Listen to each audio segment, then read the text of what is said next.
Are we waiting for other people to come? Yeah, just a few more people. No, it's Yeah, okay. I just a mean, minute. I'm not in a hurry. It's okay. I just wanted to know if we are waiting. Sure, sure.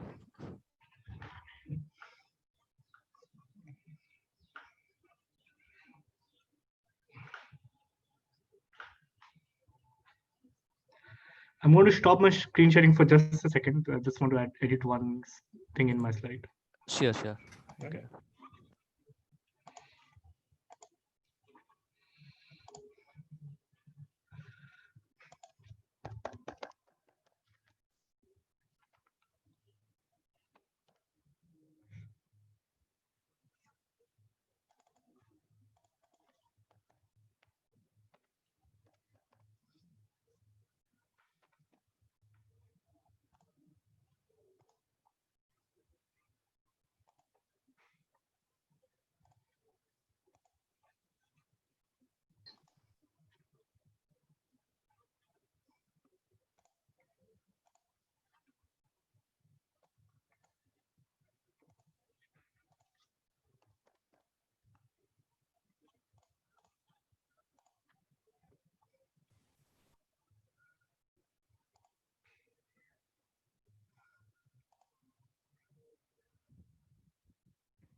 Yeah, you can tell us whenever you're ready. So we're good to go in a couple of minutes. Yeah, I'm ready. Whenever you people are ready, Yeah. I'm fine. So this is also live on YouTube, is it? No, we will be uploading later because we've realized that that's a bit more efficient. We'll edit out some of the parts and then yeah. Okay. But yeah, it's recording now, so it is streaming as a private video, and then we'll make it public. Okay, sure. That's usually a good idea. Just a second.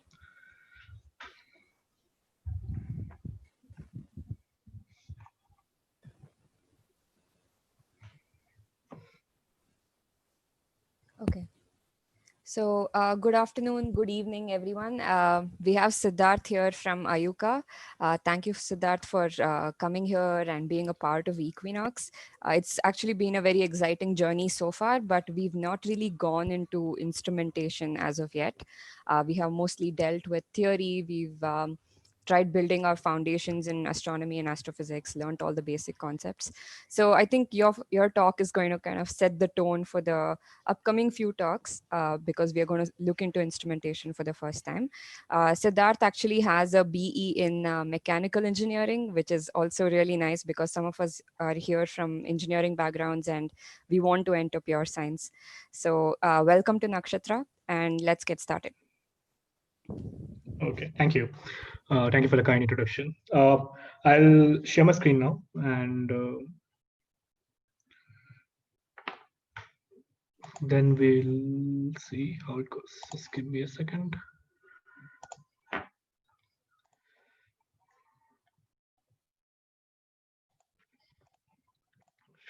I'll this I can do. Okay, share computer sound. Okay. You can see my screen, I guess. Yes, yes, yes, we can. Okay, fantastic. Okay, so I'm Sudhar, and I'm a senior PhD student at Yoga, and that's me. So just quick introduction. I did my BTech in mechanical engineering, and so at some point I was an undergrad student like most of you, and then I joined Ayuka as a PhD student, and I'm working here since 2015. I'm for my thesis. I'm building an upcoming generation of instruments called optical polarimeters. I will try to give an introduction to what polarimeters are in later part of this talk.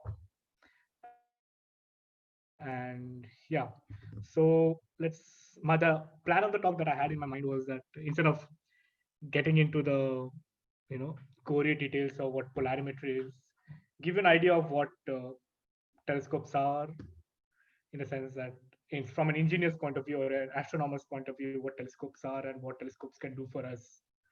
And take one science case, which is exoplanets, which is one of the most exciting things that we have right now in astronomy, which combines a lot of the state of the art technology in astronomical instrumentation as well as astronomical scientific quest as well. And the second part, which I'll talk about, is a bit of astronomical polarimetry, but not whole of astronomical polarimetry, but in the context of the project that I am working on. So that you'll get an idea of how astronomical polarimetry can be used as a tool to carry out some interesting science, and also you'll get an idea of how astronomical projects work. I've often realized that people who are not part of astronomy have often a very misguided idea about what astronomers do, so or how astronomy works as a field. So I'll try to convey that as well. Um,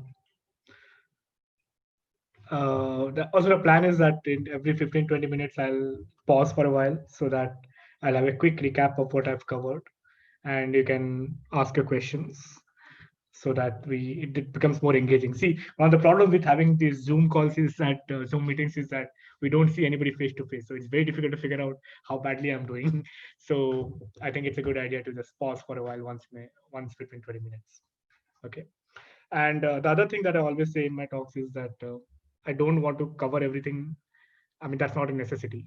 Even if I cover half what I'm planning to cover, but you can understand or learn something new from it, that would be more satisfying to me. So uh, feel free to ask as many questions as you want to ask. I always say there are no bad questions, there are no stupid questions. So ask whatever question you have, either in those 15-20 minute breaks that we have or at the end of the talk. Or if you want, you can email me separately to talk about something that you may not want to talk about here. Yeah. So I'll start in the start with the first part, which is the telescopes. Now, astronomy is probably one of the most oldest sciences in the world, in the sense that people were using astronomy for example, navigation during the early times. There's a pop up here. Yeah. Okay. So astronomy, in that sense, is a very observational science.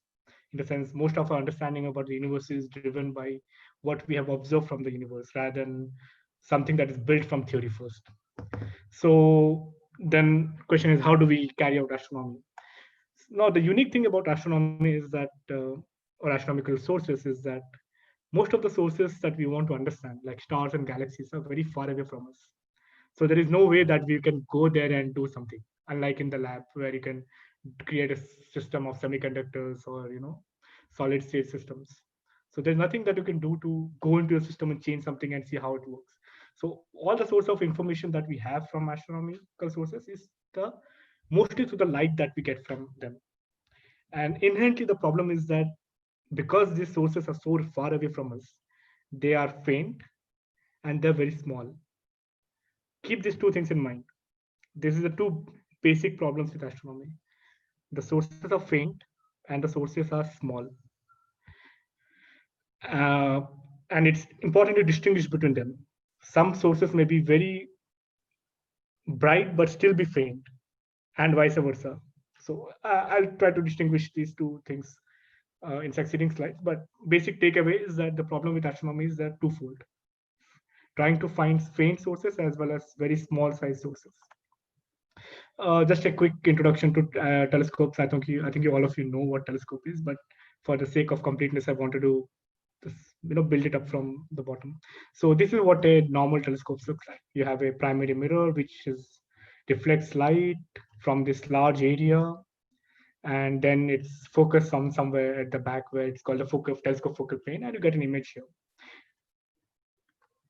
Now, why do we need telescopes? For a long time in history of astronomy, we did not use telescopes. We use our eyes to track the motion of objects in the sky and try to figure out what is happening. The thing is, remember I told you two problems with astronomy: faint and small. If you want to see small objects, you need better resolution. That's where bigger telescopes comes in. There's an equation called airy disk equation, which tells you that if I have a telescope of size of diameter d, what is the smallest size that I can see, smallest feature I can see? It's given in terms of theta, which is the smallest angular size I can see. So the bigger the d, so the higher the d, the smaller the theta. So which means the larger telescope I build, the smaller features I can see. So that's one thing. You build a bigger telescope, so you can see smaller details.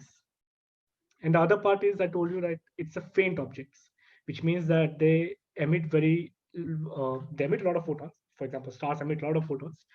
It's just that because we are far away, the amount of light that we collect is very small. So if you make a bigger telescope, you can collect more light, and that helps you see fainter objects. So in that sense, telescopes take care of both the problems that we have with astronomy. That is, you see finer details, that is a resolution, and you can see more of that object by collecting more light. See, binoculars work with the same principle, right? Binoculars have a bigger lens size, larger than your eyes. That's why you can see fainter objects with the binoculars. By the way, the same reason why in the dark time our pupil size increases to collect more light so that we can see fainter objects. And when we have a bright source, our pupil size decrease to reduce the amount of light that we get from a source. Basically, it's the same principle. Just to give you an idea of how angular resolution works, so this you can think of it as a airy disk from a source. Now, let's say there are two stars nearby, and if your airy disks are separated, then you can see them as separate sources. But if they are not separated by enough, then you will see them as one source. So the idea is that if you build a bigger telescope, this size of the circle decreases. Then you can see finer details. So to give an example, I'll come back to Hubble and James Webb telescope later as well, but I just wanted to show you the difference between the two telescopes. So the Hubble telescope is a 2.4-meter telescope on sky currently, and James Webb is an upcoming 6.4-meter telescope on sky.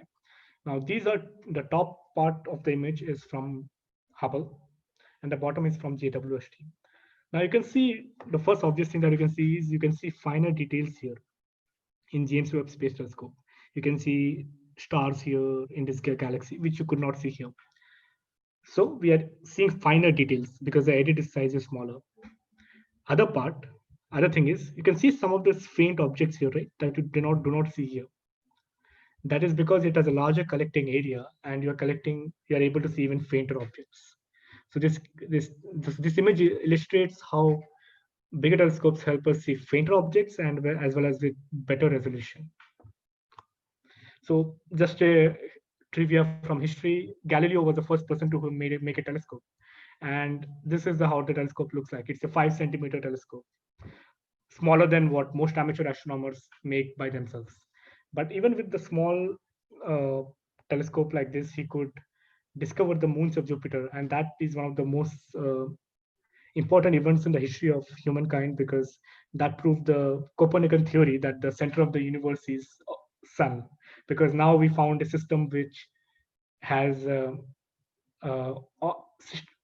satellites orbiting around the planet itself. So nowhere the sun was the center of the universe. Sorry. I misplaced the word sun and earth.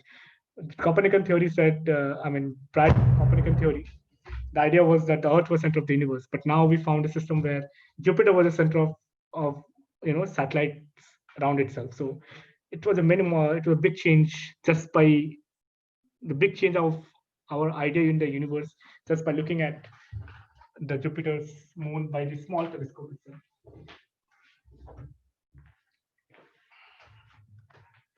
Yeah. So far so good. So we telescopes help us to see fainter objects and with greater detail. But what does an information from a telescope look like?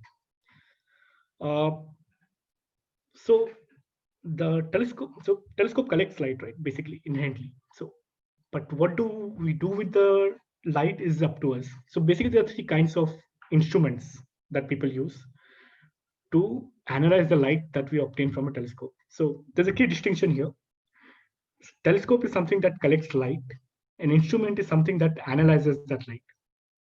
To give an analogy, our pupil in the eye collects the light, and it gets the image. The light is focused on the back of our eyes. It's the cornea cells that take that light and analyze that light in our brain. So the cornea and our brain become our instrument, and the eye and the pupil becomes our telescope. So that's just a fine distinction that needs to be kept in mind when talking about astronomical instrumentation. So anyway, so when telescope collects light, we can analyze the light in three ways broadly, which is imaging, which is just like a simple image, which tells you what is the distribution of light on the detector.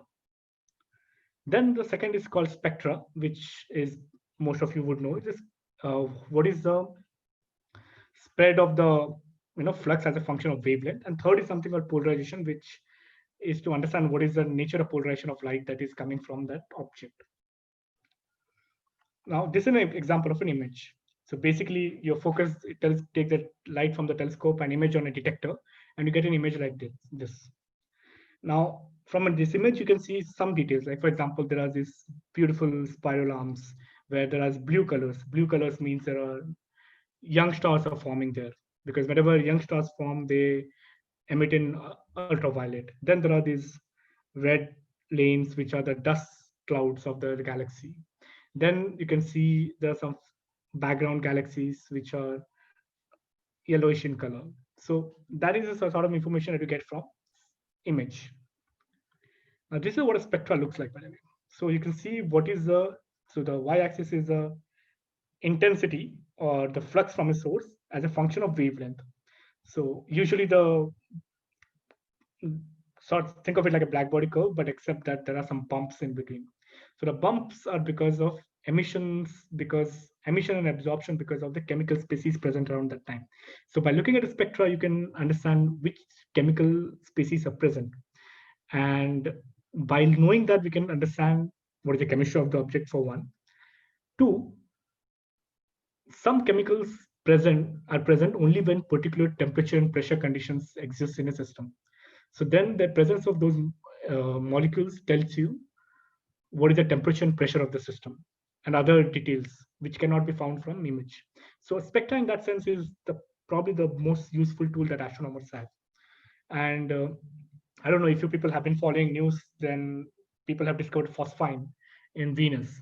So the phosphine is again an emission line. So in the spectra of Venus, people found a bump because of phosphine. So that is the power of the spectra. Polarimetry I won't talk about now. I'll talk about it later if I get some time later. So then, quick recap then. Why we build bigger telescopes? One, we want to see fainter objects. And two, we want to get better resolution. So we want to see fainter objects with greater detail. And just to help us keep in perspective astronomy, when we look back, we are looking back in time. So a telescope become in some sense our time machines to look at the universe in its past. So I'm thinking whether I should take a quick QA right now. Probably I'll do it after 5-10 minutes. So that's all right. Then in principle, then what you can do is you can make a bigger and bigger telescope, right? But there's a problem. The problem is atmosphere. So atmosphere is a real problem for astronomers on ground. So I'll tell you why. So astronomers, the atmosphere, you can think of atmosphere as sheets of gas and air, and each sheet is like independent of its own in some sense that it can have its own refractive index, wind speed, temperature, and and because the sheets change with time, what the effect that it leads is some sense like a smoke screen. If you have ever seen a fire, if you see just on top of the fire, the background becomes blurry. If you see through the hot air rising uh, from the fire. Similarly, atmosphere, because it flickers with time during the observations, it makes the objects look blurry. So you do not get the resolution that you can achieve, which is the area disk radius. So this stops us from achieving our best resolution. And the effect is that no matter what size of telescope we build, we cannot get a better resolution than a 20 centimeter telescope on Earth, even in the best astronomical sites. Site meaning the mountains. That is the effect the atmosphere has. So just to say again, atmosphere, because it is turbulent, it not defocuses, but it makes the image blurry. So, and now in astronomy, we are trying to build 30-meter class telescopes.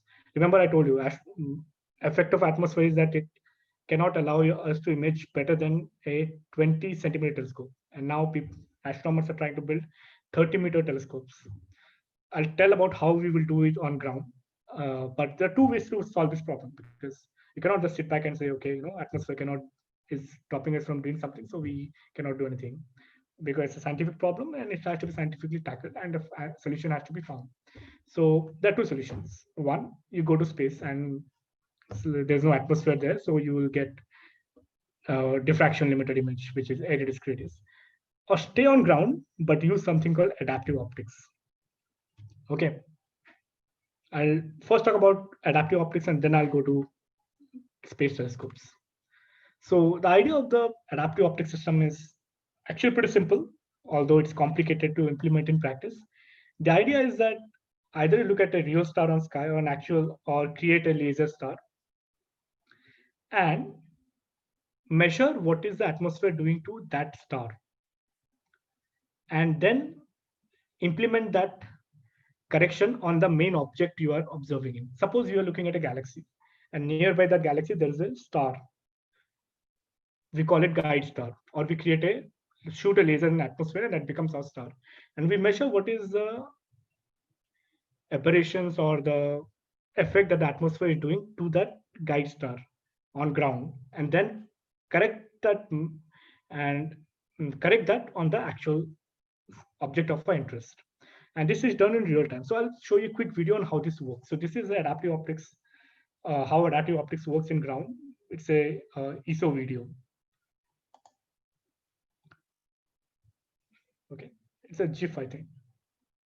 It doesn't have sound. So let's say you want to observe this object, which is a galaxy. Okay, because of atmosphere, you get this blurry object. If there was no atmosphere, you would get the top object. Now, adaptive optic system is you use a reference star nearby the actual star. Okay, so, and you measure what the atmosphere is doing to that guide star through control systems, and you see what is the effect. And then what you do is correct for it in the actual star, in the actual object, it's a galaxy here, and after that you get a corrected image. Okay, this is the idea of adaptive optics. I've really not gone into details of how it works, but I just wanted to give you a brief idea. If you're interested, of course, you can ask me later how it works. So to create this laser, this guide star, often lasers are shot on the sky. For example, sorry. So this is our Milky Way galaxy, and this is one of the biggest telescopes on Earth right now. It's called a VLT, Very Large Telescope, 8-meter class telescope in Atacama Desert. So this is what this telescope is observing something somewhere, an object in the Milky Way. And to understand what the atmosphere is doing, it is shooting a laser here, and the laser gets reflected from here like a starlight. And the adaptive optic systems measures what is a distortion introduced by the laser, introduced on the laser by the atmosphere, and then the correction is done on the actual science object, the target of our interest. Okay, so where do we stand today in terms of telescope size? The current telescopes are 10-meter size, and of course, to use 10-meter class telescope to its full potential, people use adaptive optics on these systems. Adaptive optics on is employed on all big telescopes. So 10-meter is where we stand right now, and in the coming decade, as in this decade, in 2025, around 2030, three big telescopes are coming up. One is called a 30-meter telescope, meaning the primary mirror is 30-meter. India is a member of that. Then there is a European Large Telescope, which is 40-meter. And then there is a Giant Magellan Telescope, which is 25-meter in size. This is what they will look like when they're, all of them are under construction right now. So this is what a 30-meter class telescope will look. 30-meter looks like 30-meter telescope. This is GMT, different telescope design, and this is the European Large Telescope. Because India is a member of TMT, and Ayuka is also involved in it. I thought I wanted to just give you a quick idea of what the 30-meter telescope looks like. So the problem is you cannot make a one big 30-meter primary mirror. So what people do then, astronomers do, is that they uh, divide the primary mirror aperture into multiple hexagonal segments, and then make a larger mirror composed of those hexagonal mirrors. So TMT is 30 meters, but it is made of 492 smaller hexagonal segments. Okay, and here it says the resolution will be 12 times sharper. Now, if you remember, 12 times sharper than Hubble Space Telescope. It can be easily checked and verified. Hubble is 2.4-meter telescope. The resolution is inversely proportional to a diameter. So 2.4-meter divided by 30 is 1 by 12. So the resolution of 30-meter will then be 12 times sharper than Hubble, because we will use adaptive optics on this. Okay. So quick overview of 30-meter telescope. It's India, US, China, Japan, and Canada are the partnering institutes. It will be constructed in Mauna Kea, Hawaii, 4,300-meter altitude. It consists of 492 hexagonal segments, and it's one of the most sophisticated scientific and engineering challenges, engineering equipments to be built by a scientific community, paralleling probably to the Large Hadron Collider in terms of the state-of-the-art engineering involved in that. Just give an idea, each of those smaller mirrors are around 1 meter in size, and you have to polish each of those mirrors to 10 nanometers. And on top of that, when you put all those 492 mirrors together, they should act as one big large mirror with an accuracy of again 10 nanometers. Now you can start appreciating how challenging and how in some sense cool that kind of technology is, where you can fabricate something to that level of accuracy. So that's one of the big challenges in all these upcoming large telescopes. That thing is, you can do a lot of new things with the 30-meter telescope, and I've listed many of them. And I'll just give you, as I said, I'll give you an example of exoplanets, of why we need a 30-meter class telescope for exoplanets. Now, exoplanets you may know or may not know, I don't know. So exoplanets are planets that are orbiting stars which is not sun, so some other star which they're orbiting. Now we are trying to find them and characterize them meaning understand what is the chemistry, what chemicals are present, what molecules are present, is it suitable for life. That kind of work is happening right now. Now the problem with finding exoplanets and characterizing them is two problems. One, the exoplanets are very close to their star. So you need very good angular resolution to image them. Okay. Two, the stars don't emit a lot of, the planets don't emit light. It's just a reflected light from the star. So you need to measure all the light that is there from the planet, which is small amount of flux. So remember, I told you telescope improve the help you see faint objects and see with better resolution. That's why we need a large telescope for exoplanet science. We need to see a faint object with very high resolution. And the third problem is that the exoplanet is hidden in the glare of the bright star. The stars is millions of times brighter than the planet. So you have to block all the starlight and then find the star and find the planet and carry out its study. So I'll show you a quick video on how a technique called coronagraph works to help us do this. So this video is shown in the context of space coronagraph, but it's equally applicable on ground-based telescopes as well. Just a quick check. Can you hear the audio? Yes. Yes, Okay. yes. Good.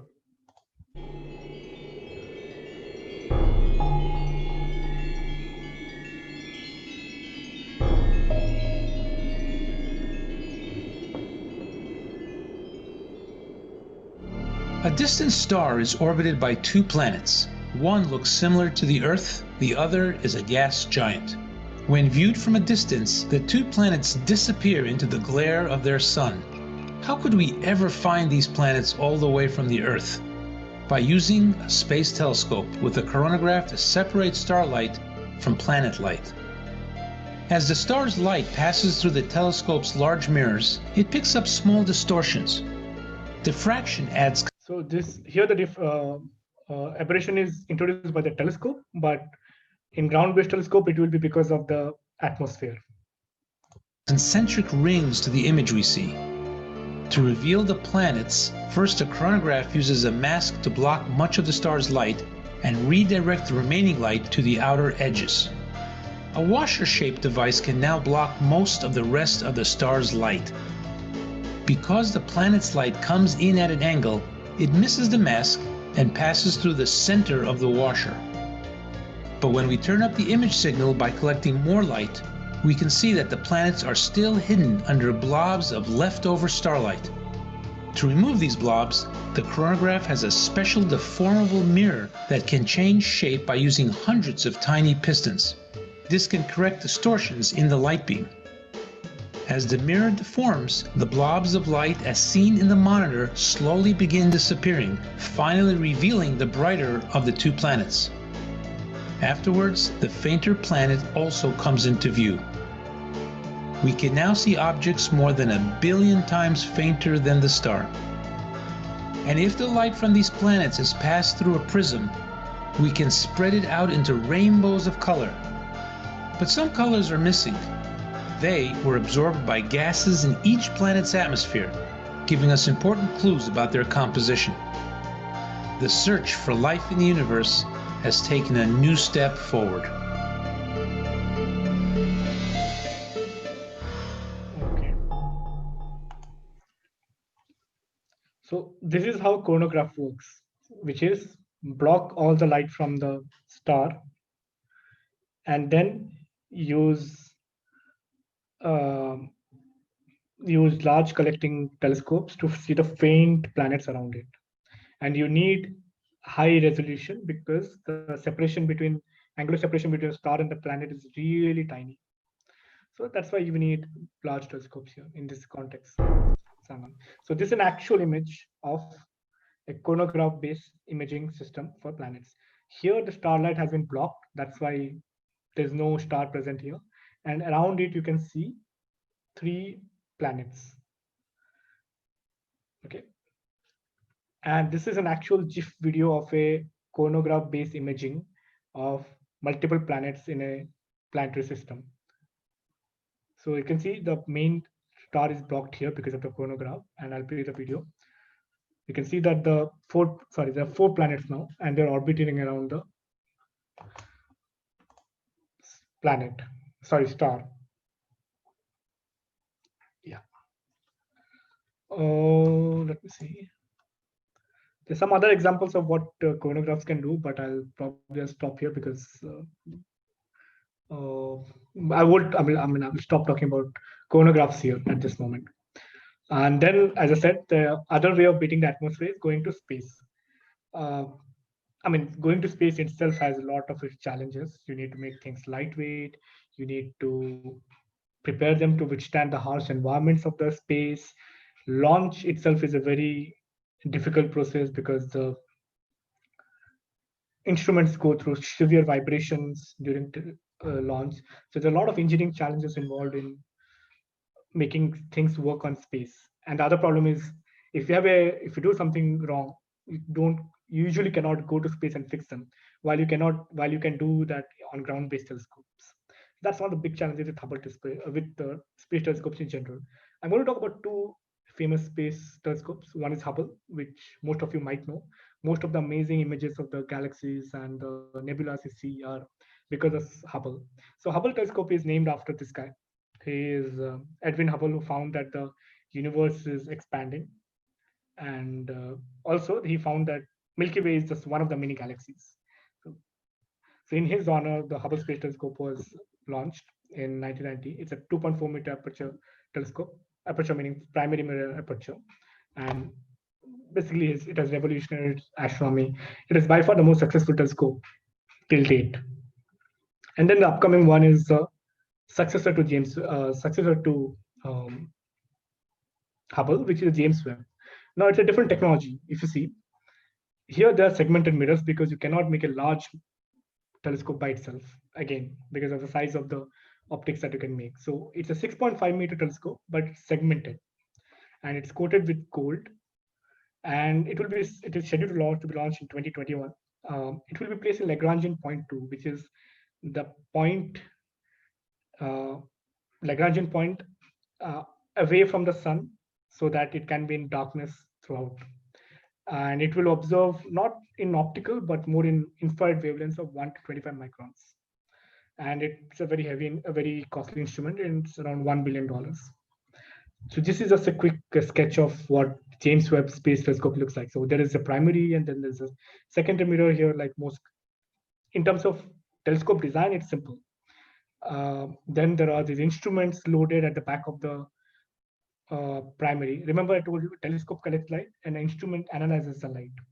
So the primary and secondary are here, and then its focus gets focused at the back of the primary where there are instruments. And then there are these layers to shield from the sunlight because it needs to be very cool to like 2-3 Kelvin temperature. So all those details are there. So I think this is what I had for telescopes in general. Maybe I can pause here and take your questions are based on this part, which is astronomical telescopes in general. Of course, this is not a detailed exposition about telescopes and instruments. I just wanted to give you some quick flavor about some of the instruments that I know about, and basically the optical wavelengths. I have not covered X-ray instruments or radio instruments, which are very different in some sense. So yeah, I think I'll stop here for this part, and then we can have a quick Q&A round. Yeah, if anyone has questions, you can unmute and ask.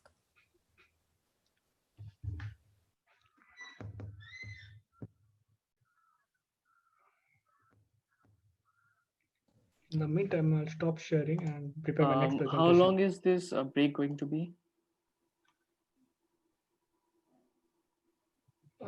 Sorry, I didn't get a question. I was just asking how long this break is going to be. I need to 2 go minutes. to the. Okay. Okay. Okay. Am I audible? Yeah. Yeah. Okay. So I wanted to ask.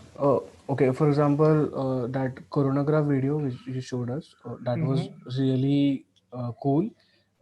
So let's say, so it gave me an idea that how the team who had made that instrument would have got the idea how to engineer that instrument.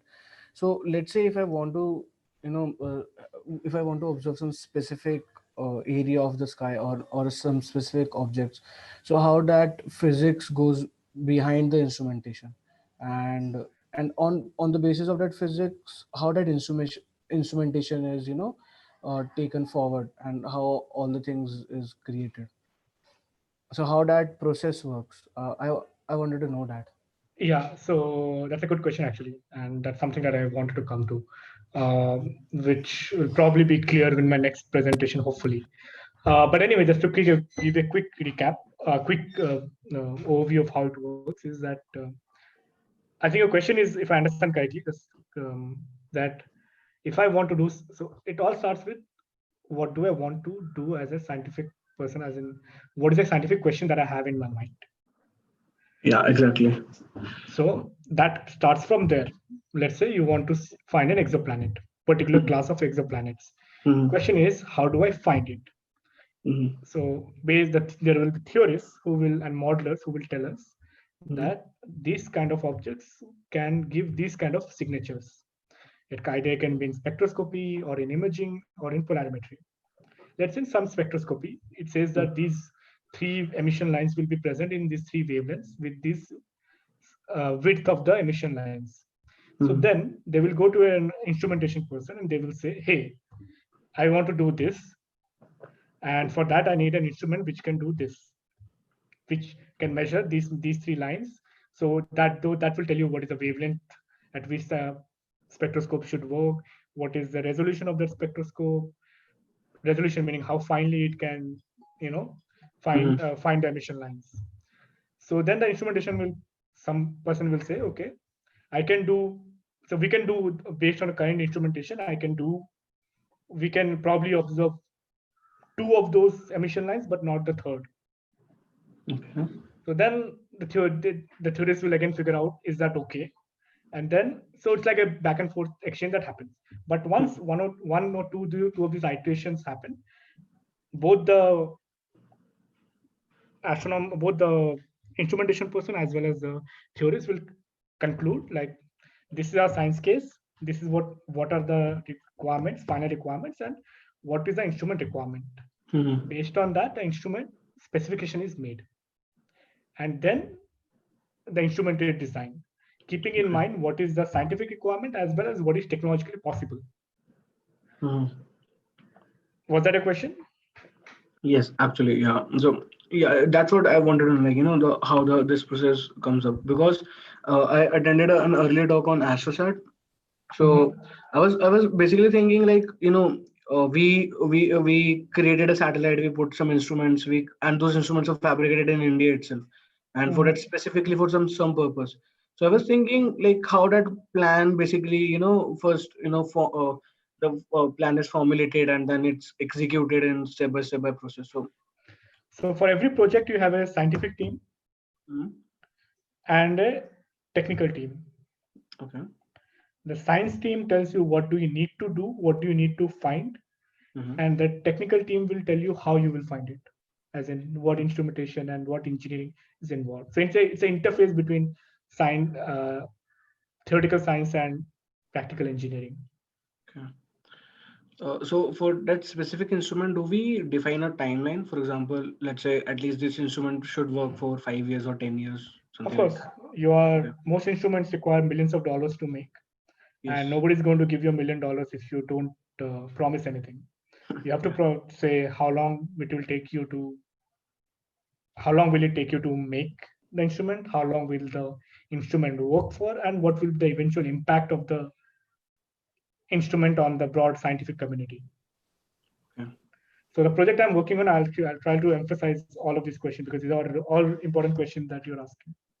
Yeah. Yeah. Thank you. This, The yeah, Yes. can I take one? Can I yeah, take? yeah, yeah, sure, sure. See, we are talking about this 30-meter telescope in Hawaii, so much of international cooperation, including China. But I heard and also saw a picture of some 500-meter diameter telescope in China. What Yeah. about that? Yeah. So that's a radio telescope. So I was talking about optical telescope. So radio telescope, there is a 500-meter telescope that they have made. It's called FAST, I think. 500-meter aperture spherical telescope, I think. So that works in radio. Now, both are different in the sense that um, because radio is a longer wavelength, you can work with a coarser resolution, a coarser finishing. See, you need to make a surface. If you want to make a mirror, you need to make it better than lambda at whatever lambda you're observing. In optical, the lambda is like 1 micron. So you need to make a polished mirror better. It's like 1/10th of a lambda, which is 1/10th of a micron. That's why in TMT, it's like 10 nanometers. In radio, you're observing in meters. So you can make a large mirror kind of surface with inaccuracy of like tens of centimeters. That's why you can make a large mirror, large collector for uh, radio wavelengths, and that's why we have like 500-meter telescope for radio. So it's correct that there is 500-meter telescope for radio, but it's a different. It's easier to make a 500-meter telescope in radio than a 30-meter telescope in optical. In fact, actually, if you come to GMRT, which is a telescope here, there it's like a wire meshes. It's a different design altogether, where they don't make a continuous surface, but it's like a grid of wires with holes in it. So it depends on what technology, what wavelength you're working on. Thank you. Yeah. Hi, Siddharth. Hi, Jishnu. So, You are the same Jishnu like, that I think I am. yeah. Okay, good. So, just a quick question, like, can you explain adaptive optics in a little more detail? Like, say when we shoot a laser up into the sky, Yes. how does that make a star, and how do we, actually see the star? Okay, I don't have a separate slide on it right now, but I'll Okay. try to speak in simple words Yeah. to help you understand. So, the thing is that astronomical objects, because they're so far away, when they enter the atmosphere, before they enter the atmosphere, they're a flat wavefront, plane wavefront. Okay, now because atmosphere is like a turbulent medium, instead of a flat wavefront, what reaches the primary mirror is a little bit warped wavefront. It's like a paper that has been crumbled in some sense. Okay, now in order to get best image, what adaptive optics does is it measures what is the crumbling in that wavefront. Okay. And correct for that. So how do you estimate? I want to observe some galaxy or some star, and I want to see what is the atmosphere doing to it in real time. Remember, the atmosphere changes like 100 hertz, so you have to do this correction real time. So what you do then is shoot a star, either use a star in the sky actually, some other star, Okay. and measure with the neighboring star what is happening, what kind of wavefront do I get for the neighboring star. Okay. And because the stars are very near each other, whatever is the atmosphere doing to the neighboring star, the same it will be doing to the main star. Yes. So in some sense, you figure out what is the crumbling effect that is being introduced in the neighboring star, the guide star. Okay. Okay. You measure that, and you introduce opposite of that crumbling to the main star's beam. Right. So that it becomes flat wavefront again for the main star. Okay. So, So then you my question was actually, so when you're shooting a laser, how does a laser beam form a star? So yeah, that's a good question. So the laser that they use, there's a sodium layer at around 10 kilometers in top of atmosphere, which it gets excited when the laser light of appropriate wavelength hits it, and that emits light. So you're shooting a UV laser, and that produces a sort of luminance from the sodium layer. Exactly. And we are looking at Exactly. Okay. And we use laser because laser is a flat wavefront, because it's a very coherent source. So in a practice, then it's whatever you measure because of the laser star, it's twice of that aberration because it goes back and forth. Yeah. So you're shooting it and it's coming back. So yeah, there are some inaccuracies there. Inaccuracies as in like when it's going up and coming back, are we actually measuring the same distortions? And also, since this is at a particular altitude, whatever disturbances that are above that altitude, we cannot really see, right? Exactly. So but majority of the distortion that happens is because of the lower altitudes. Yes, it's because of the heat from the ground and all those details. Higher atmosphere doesn't do much. That's why often people make balloon experiments which can go above this stratosphere, troposphere. Okay. So because that is the main region which introduces all the mess. Okay. Okay. So in principle, you can use just a neighboring star. You don't need to create a laser. But the problem is that because we want to correct this in real time at like 1000 hertz, because sky is changing at 100 hertz. So you want to do it faster, correct in faster. So you do it at 1000 hertz, and you need a very bright star because you need to collect enough photons to do that correction. And just that, if you're interested in a particular galaxy, it's very unlikely that you will get a bright star nearby it. So we had to create our own star. Yeah. If the sky was full of very bright stars, you would not need a laser.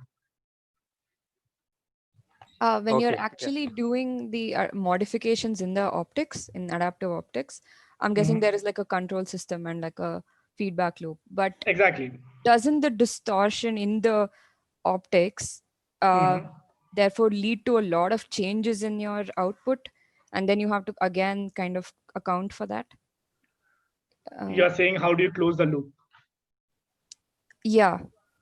So that's what I'm saying. So the atmosphere changes at 100 hertz. Okay. And you are creating this control loop at a frequency of 1000 hertz. So one part is your correcting system should be accurate, of course. That's why adaptive optics is challenging in itself.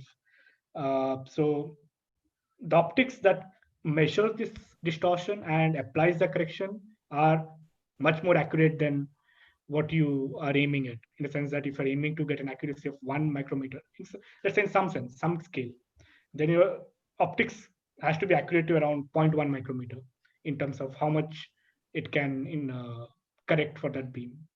Does that make sense? Yeah. And in the coronagraph, so the only way it is able to just block the star's light is by, in some sense, measuring the angle of incidence of the light, right? Because how else would you possibly just subtract one source? So the way it works is, in coronagraph, you block only the central object in your field of view. Okay. And that happens to be your star. Okay. Which also means that you have to point to the star very accurately, which is a challenge in itself. Because you see, the minor change in angular scale on sky means that instead of the star, you will point at the planet. And you will be blocking all the light from the planet and allowing all the light from the star. So that's again, as I said, the devil lies in the details. So that kind of engineering accuracy is needed. But it's a valid point. Any other? Okay. You talked about the laser point in this, right? Adaptive optics. Yeah. How exactly does the light get reflected? I can understand you trying to send light off, but how does it exactly get reflected back? It's a sodium layer that is there at around 10 kilometers on the atmosphere, and that gets eliminated by this laser photons, and that is then measured. That is then observed by the telescope and the adaptive optics system. But I don't know what more detail you're looking for. I am asking, how does a laser part work exactly, basically? I think he's assuming that the laser kind of bounces back from the sodium layer, and I don't think that's what happens, right? No. So laser doesn't bounce back. It's like the sodium ions get excited, and the excited atoms release their own photons. So it's not a mirror system that is there in the sodium layer. It's just you heat something, it's like you excite the atoms in that layer, and those atoms emit of light. So it's not a mirror system in some sense. It's just you're exciting a bunch of atoms in that part of sky where you're interested. Okay. Can you just brief me about the sodium layer part? I didn't catch what you mean by that. Maybe I missed it because of a bit of issue. I mean, I didn't go into a lot of details about it, but what kind of details are you looking at? You're interested in? I mean, didn't understand what you mean by that. I think just the basic explanation would do. Yeah. Um, I'm thinking what could be a basic explanation about it.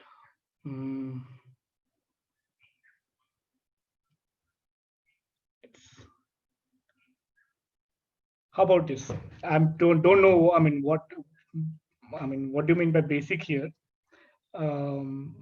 You're talking about what wavelength they work in, what mechanism of None of that. excitation? None of that. I'm just asking, how come there's a sodium layer in the air? I mean, Okay, that I don't type have of an stuff. answer to. I don't have an answer to that. But what I can do is I can find that answer and share it with you, all of you. Yeah, that will do. Okay. Okay. Yeah, that will do. Okay. So you're interested in how come there is a sodium layer in the atmosphere and how does it get excited, basically, right? Exactly. Okay, that's a good question. I don't have an answer to that. I'll find the answer.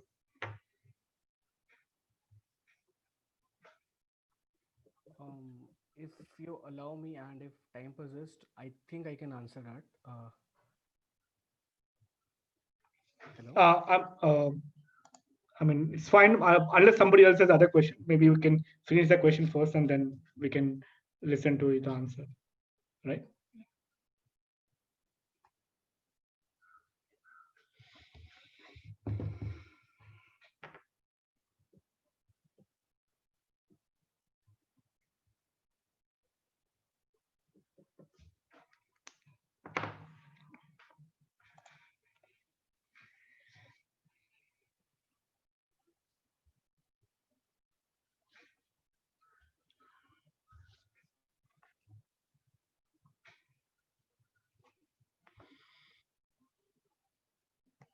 I guess there are no more questions on this. Yeah, I think we can take other questions towards the end. How much time more do we have? If you can tell me, then I can. We have another 30 minutes. So. Okay, that's a lot of time. So what I can do is I can, or maybe we can take the quick answer that somebody was talking about to just complete everything here.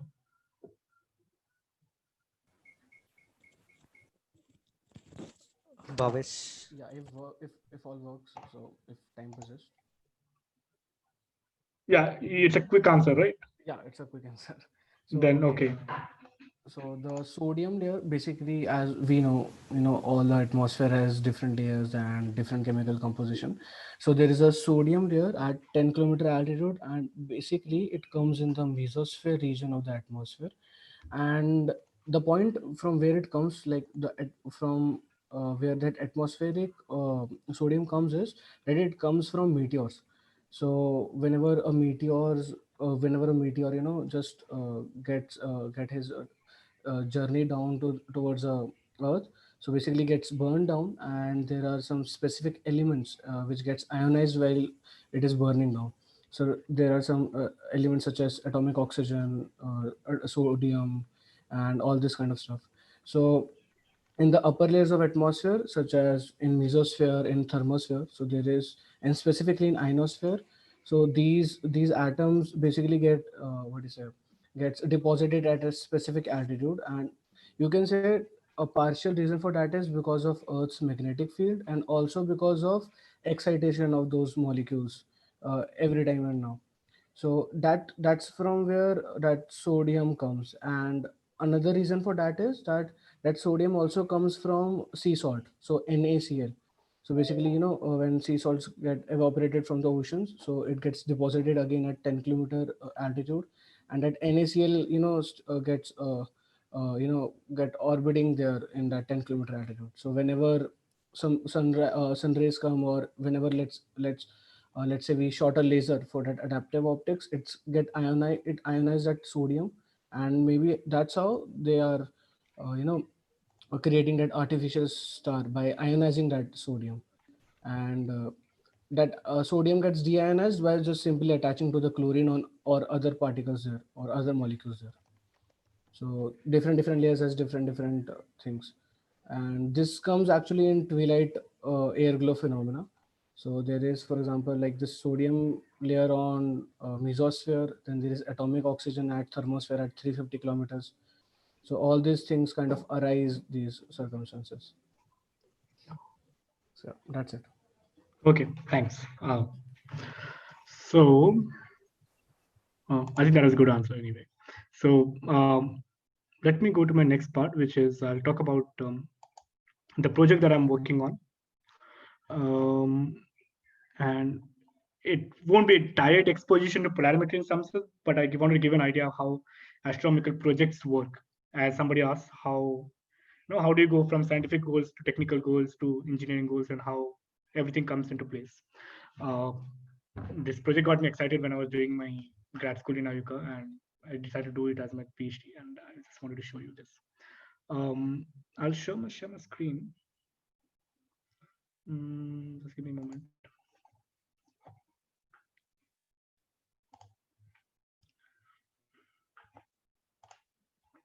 Can you see?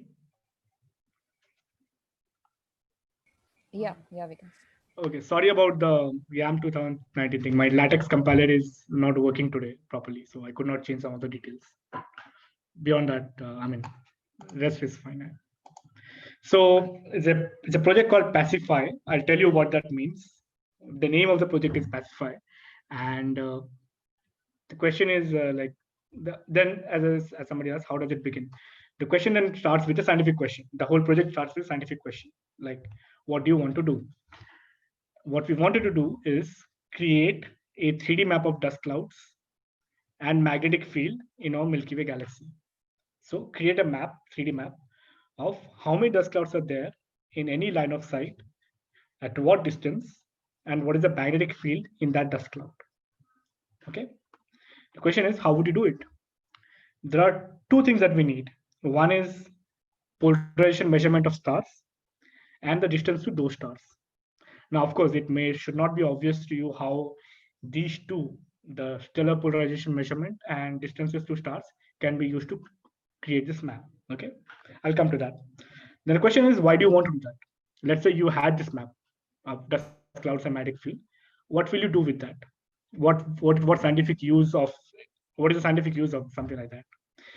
One of the key questions right now in astronomy is to prove or disprove the theory of inflation. I don't know if you people have been exposed to that. Inflation is a framework uh, and an understanding of what the universe was. How did the universe began? Back to like the fractions of second. And inflation is the most favored model as of now by cosmologists. And the only way not the only way, but the key signature is in the CMB, which is a cosmic microwave background, and it predicts that a CMB should be polarized. And the problem is that there is a CMB that is coming from the early universe, which is supposed to be polarized, but the dust in our own galaxy, is a strong foreground to that background signal. So imagine so this foreground is like hundreds and thousands of times stronger than the faint signal that we're trying to measure from the background. So because it's created by dust, if you have an idea of which parts of sky have less dust, then you can identify those regions as suitable regions of the sky to search for these B modes. Then there is the interstellar dust physics. Dust is actually source of a lot of chemistry in the universe, including that on Earth. But the interstellar dust itself is not a very well understood subject.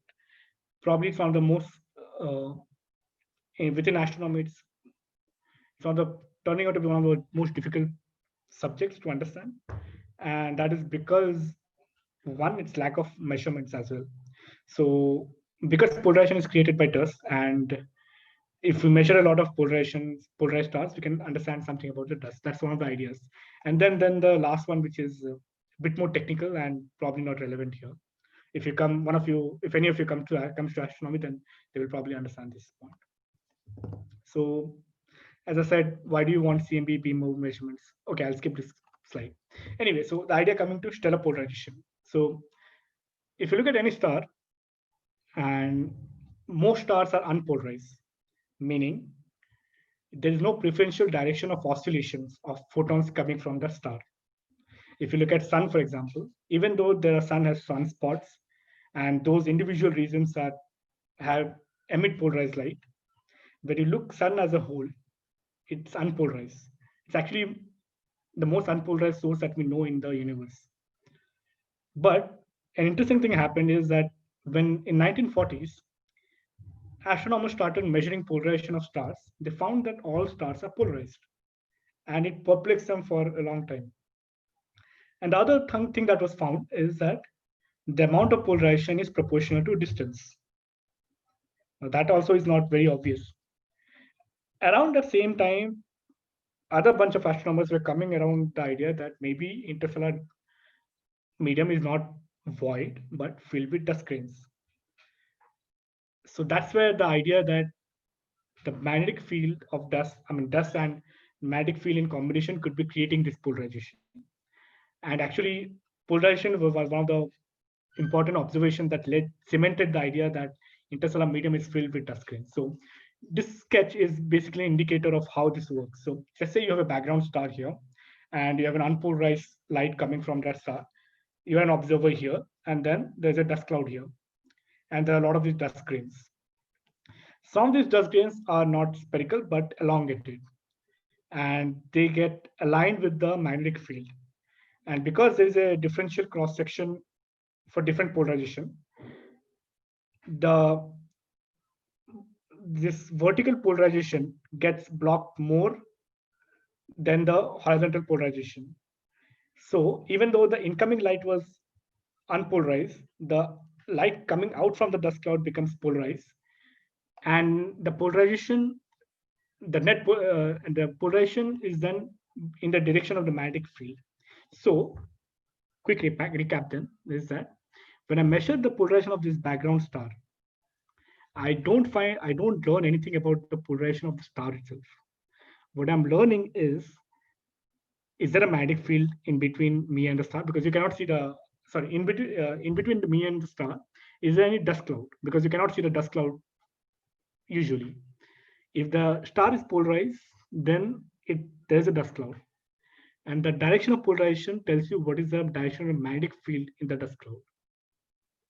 Okay, so that's where stellar polarization comes in. By measuring polarization of stars, you can find out if there is a dust cloud present. So dust becomes the tracer of your magnetic field. Okay, and the direction of polarization tells you the direction of the magnetic field. That's why we need to measure polarization of stars for this 3D map. To give an idea of how polarization map works, this is a spiral galaxy, and this is a polarization measurement. Polarization vectors. Now you can see the dashed lines are direction vectors. They're all curled around the spirals of the galaxy, because it is known independently that the magnetic field of galaxies in spiral galaxies follows the path of the spirals. So as you can see, it clearly overlaps. So then the direction vectors of the measured from polarization overlaps with the spirals. And what does the direction vector measure? It measures the magnetic field direction. So this is a cute example of how polarimetry can be used to find magnetic fields in objects. So then the core idea of the project is use the stellar polarimetry, which will tell you if there is dust, as in it's a tracer of dust cloud, and the direction of polarization. But you still don't know the distance. You can figure out that there is a dust cloud, but you don't know what is the distance of the dust cloud. That's where stellar distances come in. If I know what is the distance of the star, then it gives some indicator of what is the dust cloud distance. So I'll tell you how it works. Let's say you're an observer here, and there are a bunch of stars here, which is after the second dust cloud. There's a dust cloud here, first dust cloud, and then in the same line of sight, there's a second dust cloud. And there are some stars between the first dust cloud and the second dust cloud. And there are some stars beyond the second dust cloud. And let's say there are some stars just before the first dust cloud. So if there are stars here, they will be unpolarized because there is no star. There is no dust cloud there. Then you can infer, okay, there is no dust cloud. till the distance of the stars. So I have the measurement of stars, distance measurement of stars itself. So till the distance I find unpolarized stars, I can say till that distance there is no dust cloud. Now, if I measure the polarization of these bunch of stars, let's call them set A, I'll find that all the stars have same polarization values, similar polarization values, even though the distances may be a little bit here and there. That is because all of them pass through the same dust cloud, and all of them will have the same magnetic field direction, because same polarization angle, meaning the same magnetic field direction. So that will tell me what is the magnetic field direction of this dust cloud. Okay. Now, let's say when we measure the polarization of this bunch of dust clouds. Now, these stars pass through dust cloud A, dust cloud B. So what I'll find is that all these stars have same polarization values, polarization angles and polarization values, but they will be different from this, from set A. But I cannot clearly tell what is I will measure some value, but that does not necessarily mean tell you what is the magnetic field direction of this dust cloud. What you have to do is you have to deconvolve the effect of this dust cloud from the measurement of these stars. But this is approach that is being done right now by our collaboration to figure out what will the magnetic field, to find the magnetic field direction of the second dust cloud. So basically, this is how it works. You measure polarization of a lot of stars on the sky, and you see how polarization changes at a distance of stars, and then from that deconvolve these effects and try to create the 3D map. Now, such a map doesn't exist right now in the in astronomy community. Now, why is it missing? That is because we don't have a polarization map of the sky. For that, you need then a camera which can scan polarization of the sky very quickly. So to fill in, so then this project is then the following.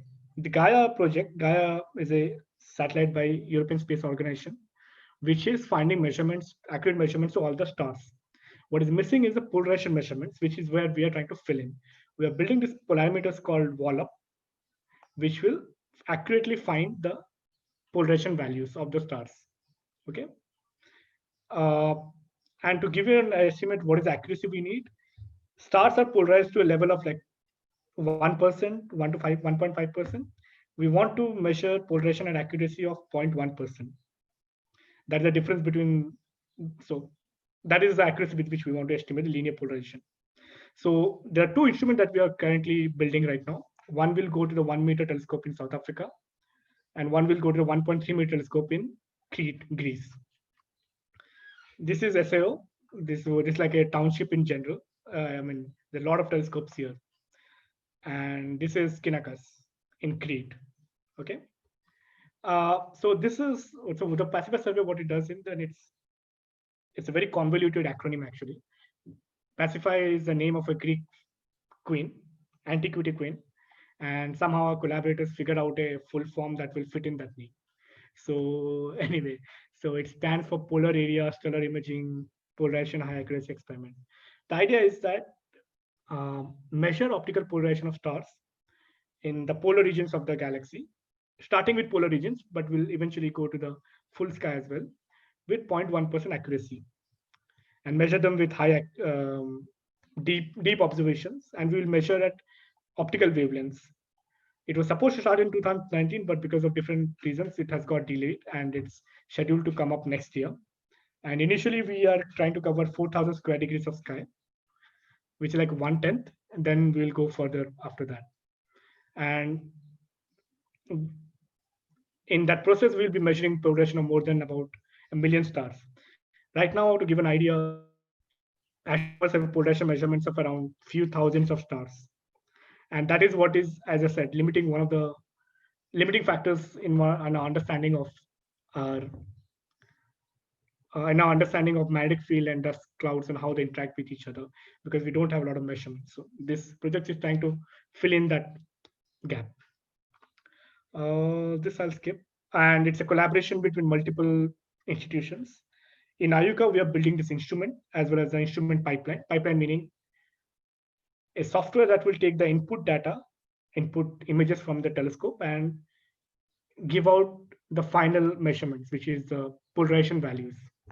There are collaborators at University of Crete. They are also involved in building an instrument in the pipeline, and they are giving us a telescope, which will on which one the telescope instruments will operate.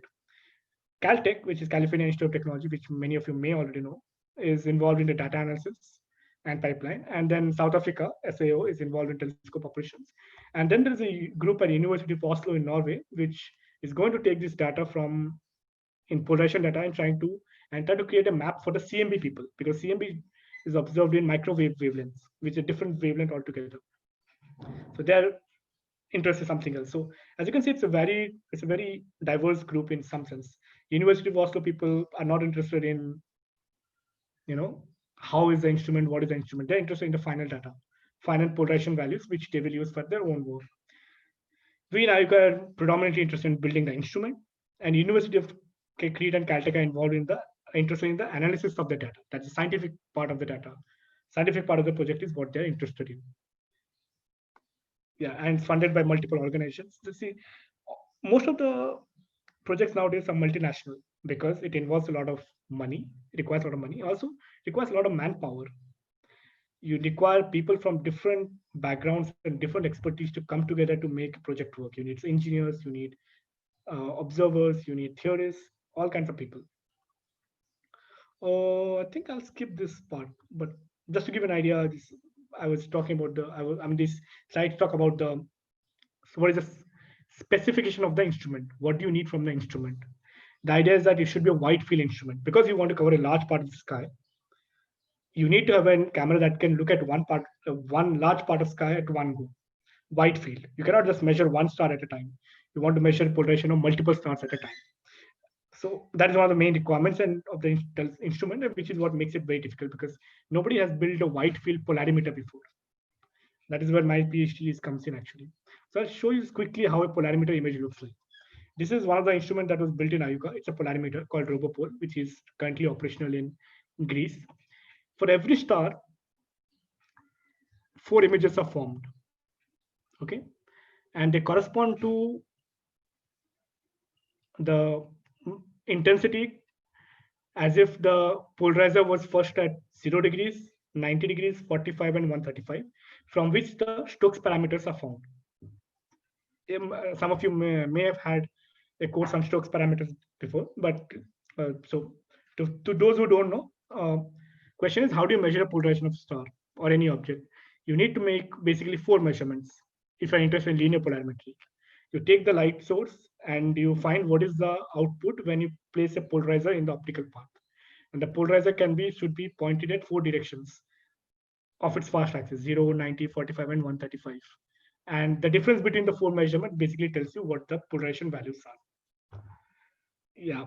I know it's, I think I'm short of time. That's why I'm running through this presentation pretty quickly. But my idea was just to give an idea of, how big, sufficiently, big projects, how, it works and how scientific questions lead to technical goals and how a big collaboration works and all those details, as well as get you interested in the overall project of Pacify without going into too many details. I think I'll stop it here. The rest is just too many details. Yeah. Because I think we anyway are running out of time, right? Yeah, I think we had anyway 5 to 10 minutes of time. If there is anything else you would like to add to kind of conclude the talk, we can take Q&A after that.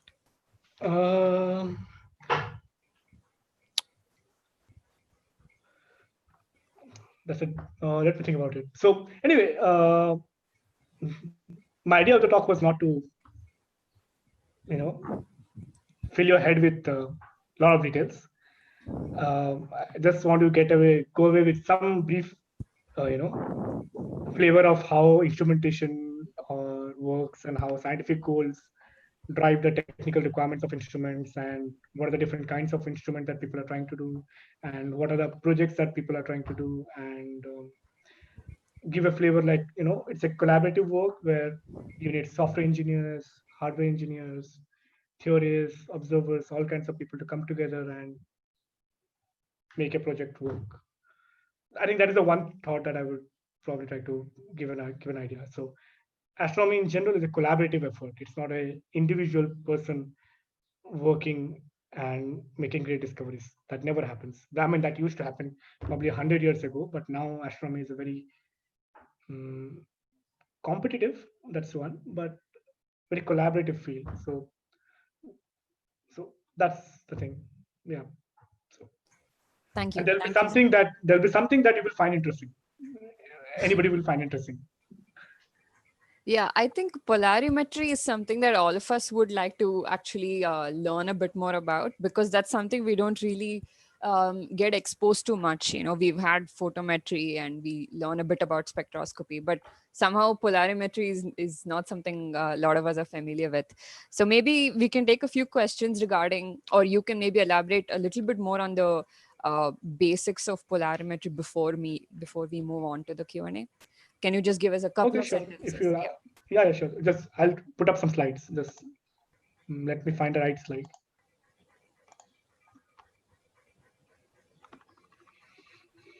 Give me a moment.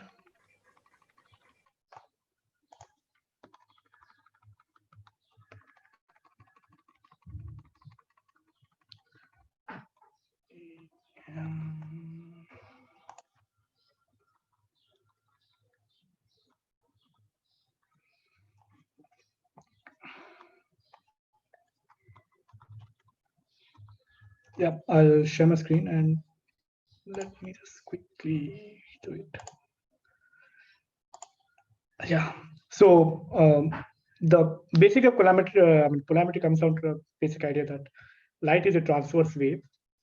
So it is in addition to direction of propagation, there's something called direction of oscillation, right? And individually, a light wave or a photon is polarized. So what do we mean by polarization then, right? The idea of polarization is that why is now individually a photon is polarized, but what happens when I receive like billions of photons from a source, right? Do the oscillation of all photons cancel out, or is there a preferential direction of oscillations, or a combination of above? That is what polarization means. Is there any a method or a not method, but is there a overall sense of oscillation? So linear polarization can be characterized by two parameters: degree of polarization, as in how much of the light is polarized, and what is the direction of polarization. So for unpolarized source, it means that there is no preferential direction of oscillations. Even if I get billions photons or a trillion photons, because they randomly oscillate in different directions, they cancel each other out. Think of it like a billions of vectors who cancel each other out to give a net vectorial sum as zero. It's not exactly like a vector, but it's a good way of thinking about it. So most sources unpolarized because all the photons from that source oscillate around in random directions, and they vibrate in random directions, and that makes it unpolarized. On the other hand, there are some sources which are totally polarized, in which all photons oscillate in one direction. Example, laser. Okay, so usually you need a mechanism to create polarized light. In astronomy, it's magnetic fields. In real life, for example, reflection creates polarization. That is why we use polarites in the sunny sky, on a sunny day, because for example, we wear sunglasses when we go to a beach, because light acts as a partial the surface of water acts as a partial polarizer and reflects polarized light. And somewhere in between is a partially polarized source, which some fraction of the light is polarized. Let's say I say a source is 1% polarized. What does that mean? It means, let's say that I receive a lot of million photons. Out of those million photons, 99% of polarization cancel each other out. There's no orientation, there's no bias in one direction. They cancel each other out, and there's this small fraction of 1% of photons that all of them oscillate in one direction. Then that source becomes 1% polarized. Okay, so that's an idea of what does polarization mean. Now, question is, how do you measure something like that? Usually, polarization is measured in terms of Stokes vectors, Stokes numbers. But in plain term, how do you measure polarization? The idea is to use a linear polarizer. What we do is that you have a source here, and you put a linear polarizer, and you see. So there's an input intensity that the source is giving. Let's call that I, and an intensity that I measured after the polarizer, which is called, let's say, I naught or I dash. Now this I dash will change as a function of the linear polarizer position. If I change the linear polarizer's orientation, it may change. If it's unpolarized light, it won't change as a function of linear polarizer position, because no matter where I put the linear polarizer, it will remain, the output intensity will remain same. But if it changes, that how that changes tells you what is the polarization value of the source. So then the Stokes formalism says that how many then measurements do you need to find out the polarization of the source? The answer comes out to be 4. You need to measure the output intensity I dash at corresponding to 4 linear polarizer positions. They are at 0, 90, 45, and minus 45. If you measure the output intensity at these 4 linear polarizer positions, you can find the Stokes numbers. There are 2 Stokes numbers, which are called Q and U. Q is number of photons that I find, number or the intensity that I find when a polarizer is at 0, minus the intensity that I find at polarizer at 90. Now, if the source is unpolarized, both of these will be equal. I1 and I2. Sorry. And Q will be 0. If the source is 100% polarized at along 0 degree, that is along the x-axis, then all the intensity will go into 0 degree polarization and none will go into 90. Then I'll get what is called as Q equal to 1, because it's normalized in the sense that you divide the total intensity as well. U is basically the difference between the outputs at 45 and minus 45. For example, let's say you had an unpolarized light, then again U will be 0, because number of photons you find at polarizer position of 45 and minus 45 will be same. But at the same time, if Q equal to 1, that is fully polarized at 90 or 0, even then you will find U equal to 0, because number of photons at 45 and minus 45 will be same. So basically think of it as a 2 eigenstate system where you need 2 parameters to define the complete polarization of the system. And to find this Q and U parameters, we need linear polarizer, which we put at different orientations. Yeah, I think that's a pretty quick intro, but I mean, if any of you is interested, then please feel free. Please feel free to write to me, and we can talk about it later. Yeah, okay. Yeah. Thank you, Siddharth. I think you've explained a pretty complex topic in a very simple way. Can we have some questions now? I think we'll have at least 10 more minutes. So yeah. Yes. Can you tell us what is the source of the magnetism in the dust clouds? Yeah, that's what do I say? Nobody knows. Plainly, we have some ideas how the magnetism came in universe, but we don't have a really good idea about it. And in person, I mean, I also don't know much about this field itself, as in it's a very theoretically heavy theoretically heavy subject, and I am not the best person to answer, is what I can say right now. But quick answer is no, we don't really know properly. But if you're interested, I can put in touch with somebody who can give you a better answer to that.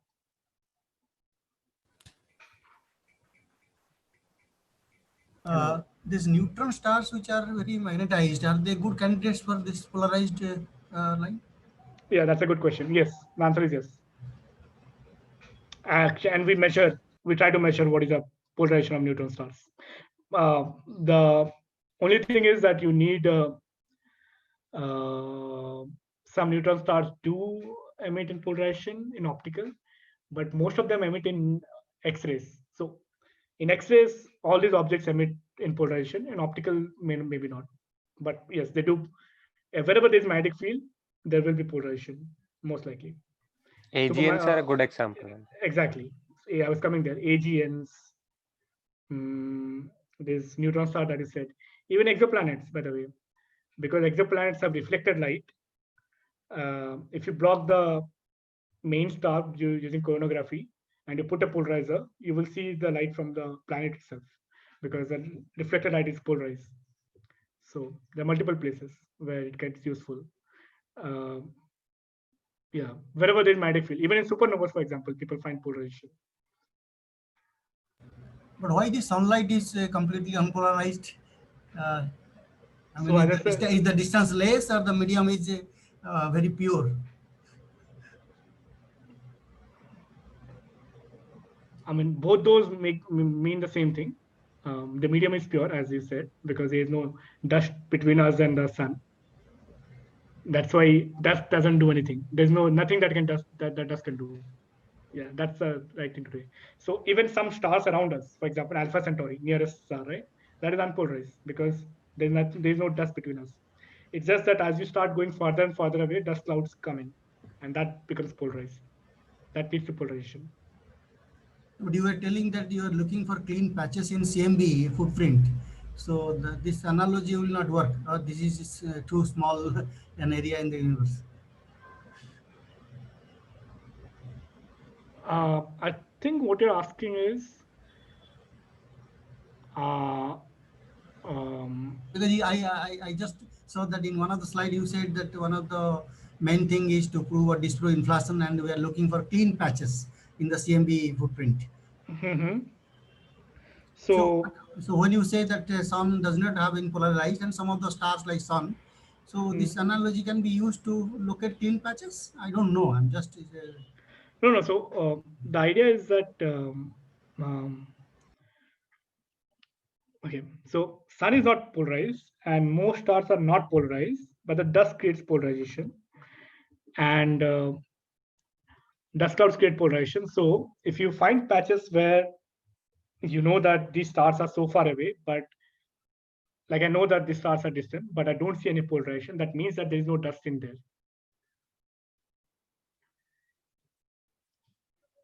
And the other thing is, even if there is dust there, if you know how much dust clouds are there, then you can try to model them as well.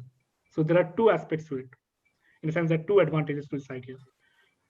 If you, so let's say put the interstellar medium dust is not a uniform medium. It's like a clumps. You want to see where those clumps are and where those clumps are not there. Does that answer your question? yes, that answers. But again, it raises one more because the ISM quality, the medium type and the distance, they give the same effect to the polarization. So again, you have to distinguish what is the whether it's the distance which has contributed or the medium that has contributed. No. Distance has nothing to do with it. How distance doesn't do anything, right? How if there's vacuum, then vacuum that cannot create polarization. It's just that No, one. but sorry. No, but the more the distance, the more likelihood of having different mediums. Suppose you are having say 10 billion light years, so the likelihood of having some higher medium is much more than having having 2 billion light years. You get that? What I'm. Yeah, yeah, but unless there is dust cloud, there's no mechanism to create polarization in starlight. Is what I'm trying to tell you. Let's say you had two stars. One was 1 billion light years away, not light years. Let's say some number, some uh, 20 light years away, and the other was 1,000 light years away. If there was no dust cloud in either of those sight line, the polarization would be zero for both cases. And can you maybe quickly elaborate on the CMB polarizations here, just so that we get an idea about what exactly it is? Is a question, why do we expect a polarization in the CMB? Yeah. Oh, that I am not totally qualified to answer. So Okay, because or rather, if we or when we try to measure the CMB's polarization, what other information are you expecting to get from it? okay, so I mean, CMB has been studied from like past 50, 60 years, right? That's how there was a famous discovery of the Penzias and Wilson about the black body curve of the CMB and the temperature of the CMB, and those sort of things have been done. What what people are trying to do right now is that inflation theory, it's a framework, sort of like quantum mechanics. Quantum mechanics is a framework, right? So inflation theory predicts that if inflation happened, there would be residual, there would be um, imprints of it in the CMB in the form of polarization in the CMB. Now, if your question is exactly how is that done, how does that inflation mean there will be a polarization in the CMB? There are better person to answer that question actually, and I have some friends who can tell you that answer in a little more detail. But the quick story is that it will lead to polarization in the CMB. That's for sure. Question is, what is the strength of that polarization? That is something that is an open question right now. But there's a ballpark number that people are looking at. Okay. Now the problem is that there's a dust in our galaxy, and in the wavelengths in which CMB is measured, the CMB beam mode search is done. In those wavelengths, the polarized emission from the dust in our galaxy is significantly stronger, like 10 to 100 times stronger than the expected CMB signal of polarization. So it's like a needle in the haystack problem, right? So you have to first ideally find patches of sky where there are no dust clouds, so that there's no dust to contaminate the polarization from the CMB. Or even if there are dust clouds, you should be able to model them in the sense that find how many dust clouds are there at what distance and what is the magnetic field in each dust cloud, which is what Pacify is trying to do, so that you can very accurately model the polarization of the dust clouds and correct them so that you can find the weak signal of CMB. Can I give a quick analogy? Yeah. Or a question rather? So is this like doing bias subtraction in photometry? Except that your bias changes as a function of CC position. Okay. Yeah. So if there was one bias value, it would have been easy. Okay. Yeah. So and this also, changes with position all the time. Yes, and changes with position also. You cannot do the bias measurement directly. That's the problem. Okay. Right. So it's not so. Yeah, you have to estimate from some other. You have to find out how many dust clouds are there, and in the wavelengths in which CMB is measured. So for that, you need to find what is it. There's a three-dimensional aspect comes in there. You need to find how many dust clouds are there. If you just do imaging, you will see what is the net brightness I get, right? Net polarization. You don't get a 3D information. Okay. 3D information needs to come from somewhere else. So the distance has to come from somewhere else. Exactly. That's why we're trying to read optical wavelengths. Right. Okay.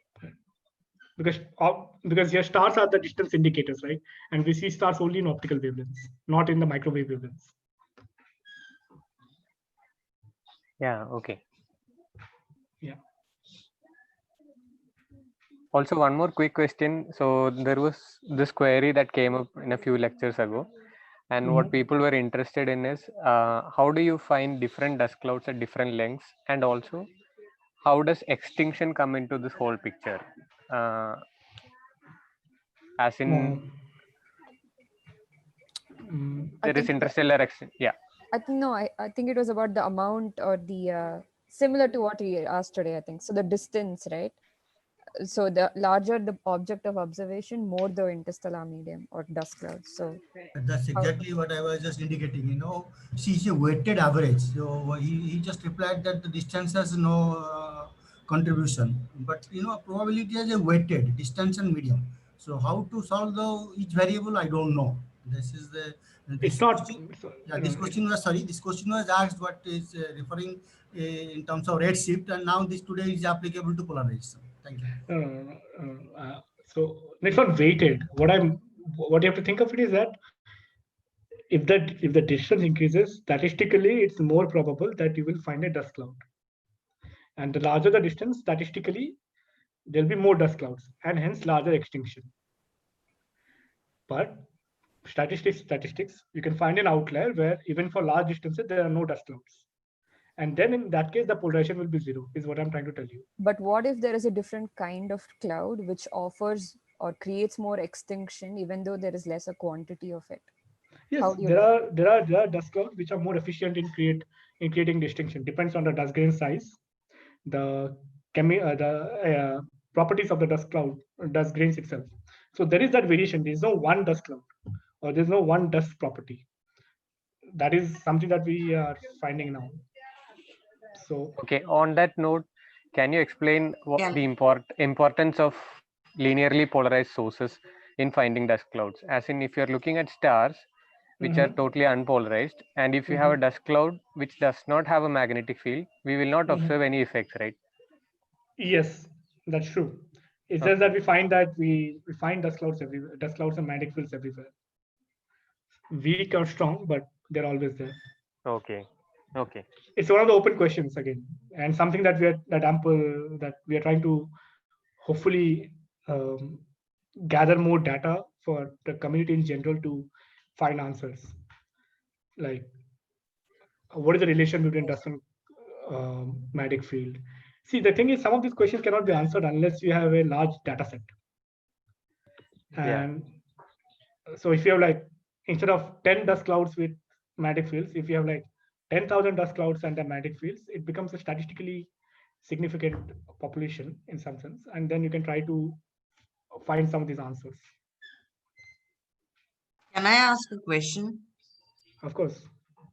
The question is, how do you know that the starlight itself is not polarized? Like you yourself said, if I'm correct, Mhm. that when we look further away, we look back in time. Mhm.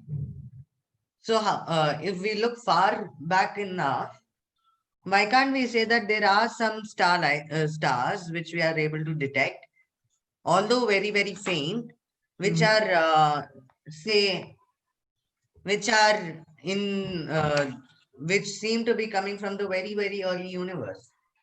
Okay, okay.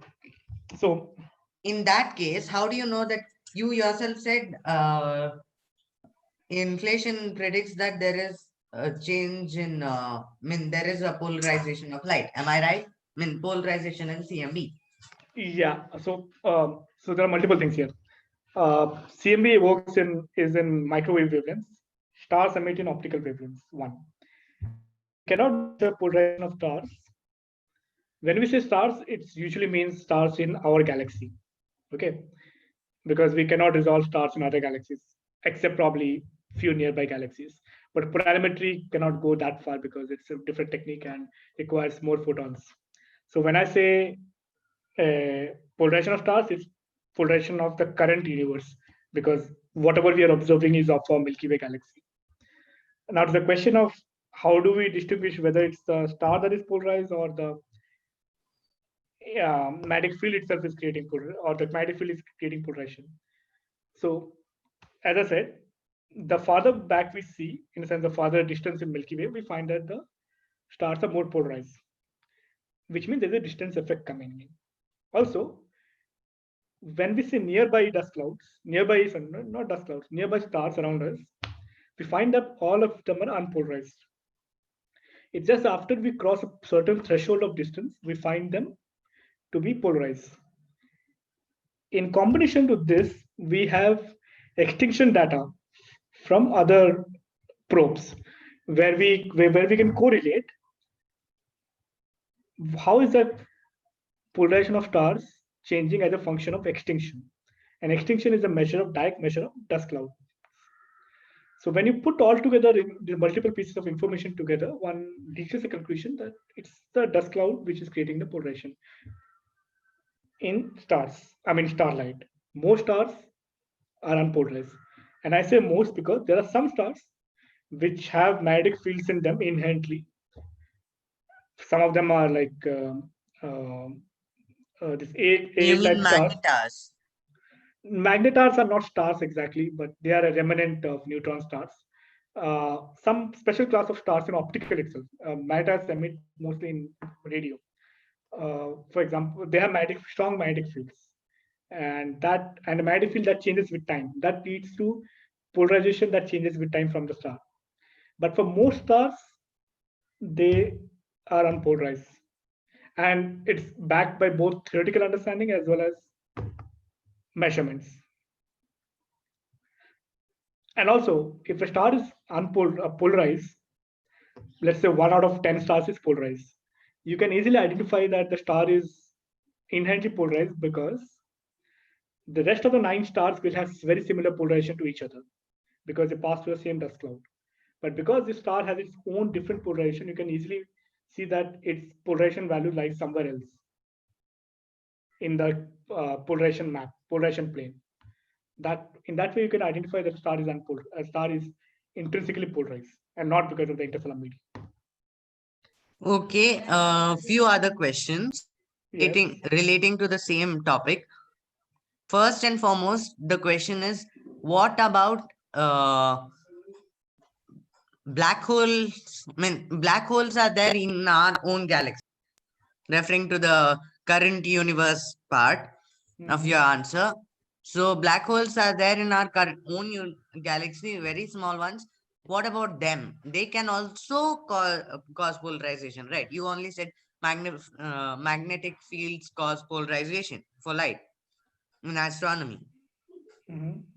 Black holes So black bend holes light. have magnetic fields, and if if light passes, I'm not able to hear you right now. Yeah, Ashutosh, can you say something? We lost you. Okay, I think he's having some. I think I get his question. Black holes you cannot see, can't they be doing these mysterious effects? yeah. Sorry, I was using temporary unmute, so maybe yeah. Yeah. What I'm trying to ask is simple. If black holes exist, so you can have black holes which, how to put this? Yeah, you can, if light passes far enough, but at the just right distance from the black hole, then the gravitational field will uh, itself deflect the light and polarize it, right? If it is just at the right distance. Deflection doesn't create polarization. That's the thing.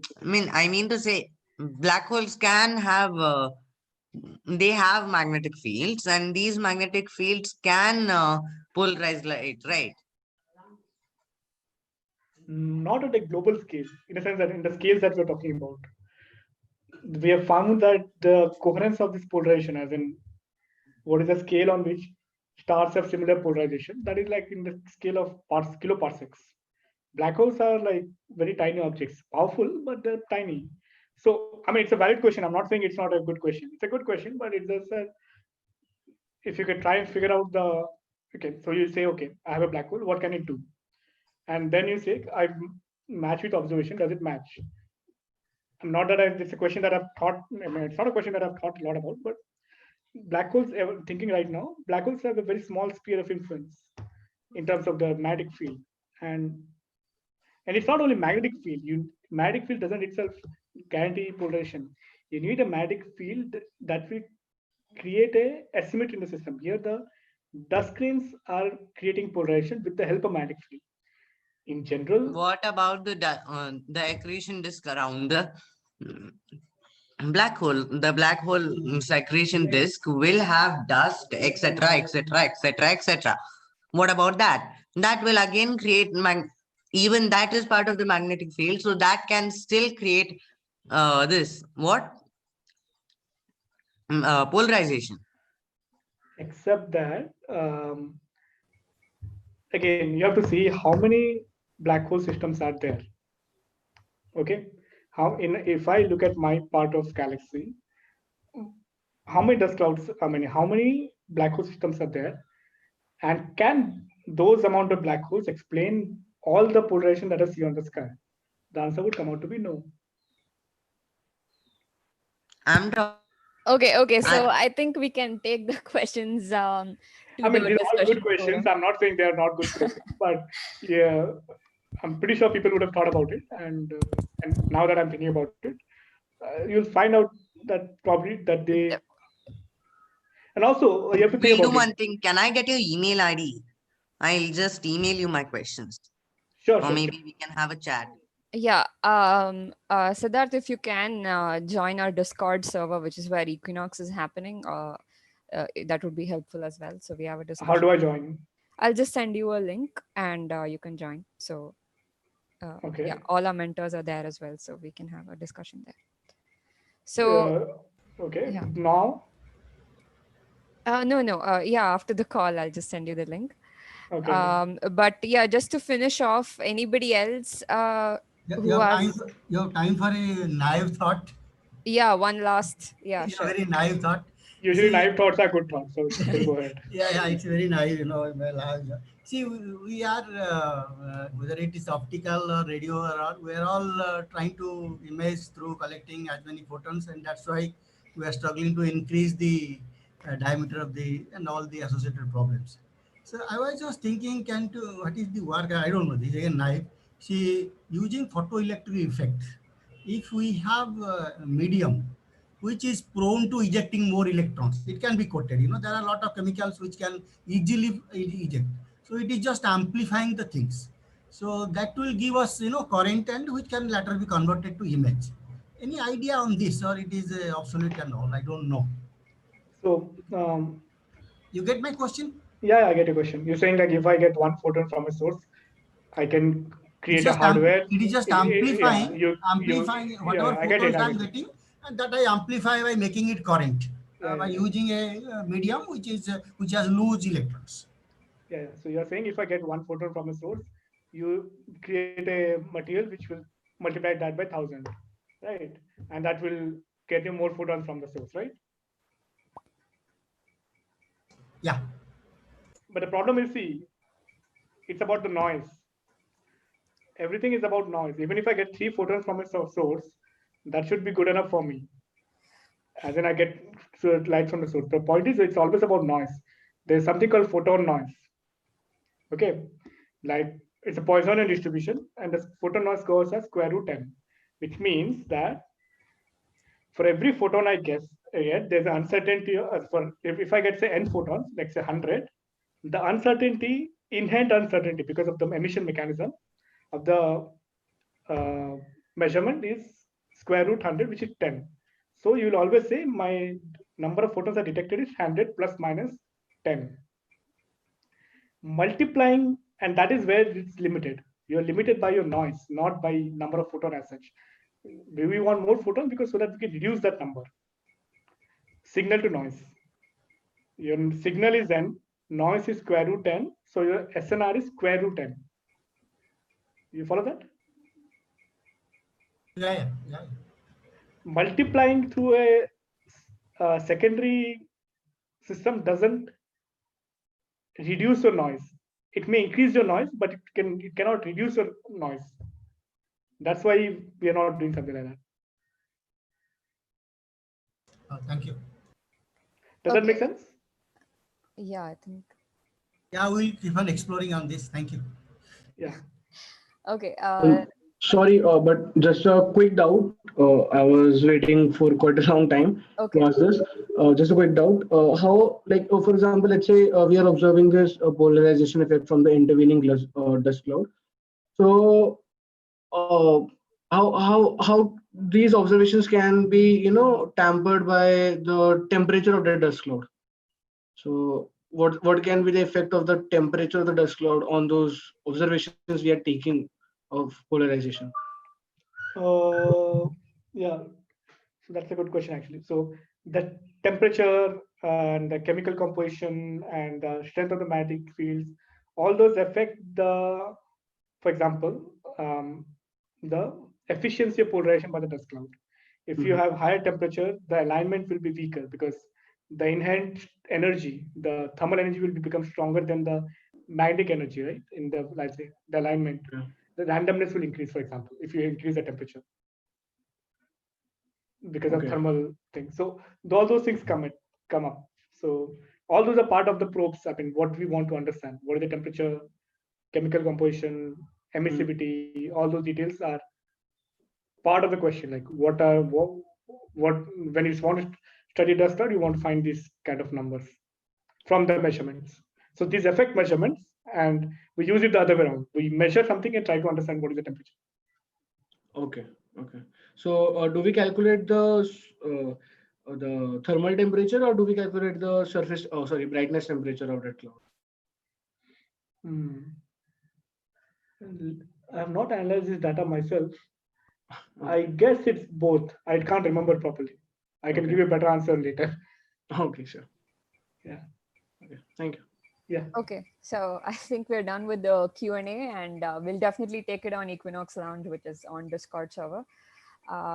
So once again, thank you, Siddharth. I think we kind of kept you waiting for a lot of time. So thank you for your time, and also the effort you put in coming here and sharing your knowledge.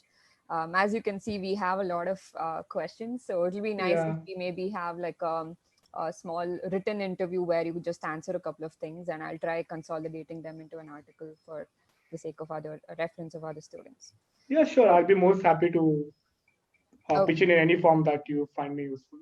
Sure. So we have like last 1 minute left, and I was just talking to Swagat Saurav from Mayuka, and he told me you guys are actually good friends, and he Yeah. said you've traveled a lot. So from the point of view of an observational astronomer, personally, what conditions are you looking for in the Earth's environment when you go, and what are the criteria you use to say, okay, this is a good place to go, and not this. So yeah. Okay. By the way, all questions on inflation and early universe, people should ask to Swagat. He's the expert on Yeah. that. So he'll give you much better answers than I can. About traveling, I mean, just as a quick digression, one of the reasons I came to astronomy was because I love traveling. So that was one of the reasons I took up astronomy, in addition to the love for stars. But coming to the observations, and I think your question is about what is a good astronomical site, I think, right? Yeah. Mainly, it comes down to how stable is atmosphere. So, as you go higher up, the atmosphere becomes stable in the sense that wind speeds are stable. There are no turbulent layers. Leads to good observation condition, which means something called good seeing in astronomy, which means you'll get a less turbulent medium, and that will give you better images. Instead of, as I said, the 20 centimeter number, like even if you build large telescope, you'll get a resolution of 20 centimeters. In bad sites, it will be equivalent to a 1 centimeter telescope resolution. And in great sites, it will be, instead of 20, it will become, resolution will become equivalent to like a 40 centimeter telescope. So Okay. in terms of it, just how stable is the atmosphere, and nowadays it's coming to a big problem, which is the light pollution. You want to go away from the civilization, as in quote unquote civilization, and low pollutions of light, in optical at least. That's why Hawaii is a fantastic place. Mount Mauna Kea, which is like it's actually the biggest mountain on earth. It rises from the sea and goes up to 4,300 meters.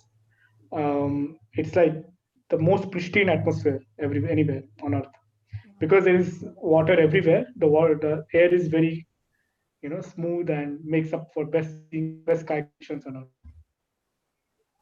Okay. Okay, Yeah. thank you. And once again, thanks a lot for, coming, accepting our invitation, and also kind of handling all our questions. No, it was a pleasure. So yeah, thank you. And we hope to, talk to you again soon. And Sure. yeah, learn a lot from you in the future. Yeah. Okay, see Yeah, you. by the way, feel free, anybody, if you have any questions, feel free to drop me a mail. I'll be happy to answer. Not necessarily, I mean, doesn't have to be only about this, anything about astronomy. Yeah. Yeah. Okay, so Yeah, one thing a lot of people here would be interested in, like, how do you go from BTech and into science? there are a lot of people. Actually, I think I have a Quora answer to that. I've written in Quora. I think Sitara is saying that we don't have time, right? No, I'm okay with it for whoever is still left on the call. We have time, but yeah. Yeah, so it's like a so you have to decide whether there are two routes, as in there is a do you want to do a PhD in India or do you want to do a PhD abroad? If you want to do it in India, it's pretty straightforward, not easy, but straightforward. Which is clear an exam, physics exam of either JEST or one of the institute exams. You read physics and you give the exam and you pass the interview. If you clear the exam, it should not be very difficult to pass the interview. And it's not actually very difficult if you have good basics, in the sense that good basics of 11, 12 physics, then it should not take you a long time to prepare. For example, I think I prepared for 4 months and I could crack the exam in India. And I wanted to do it in Ayuka and I got it in Ayuka. So I didn't look for anywhere else. If you want to go abroad, then you need to do some good projects and preferably have a publication, which is not very difficult actually. If you work with a good research group, you can do projects and then apply abroad. You can get a position there. And a lot of my friends have done that actually. So it's like a two-fork path. It's a fork on the road. You decide where you want to go. If you think you can crack exams easily, then India is not a bad idea. If you want to go abroad, then you have to build up your CV for that by working on projects either during your undergraduate years or after your undergraduate years.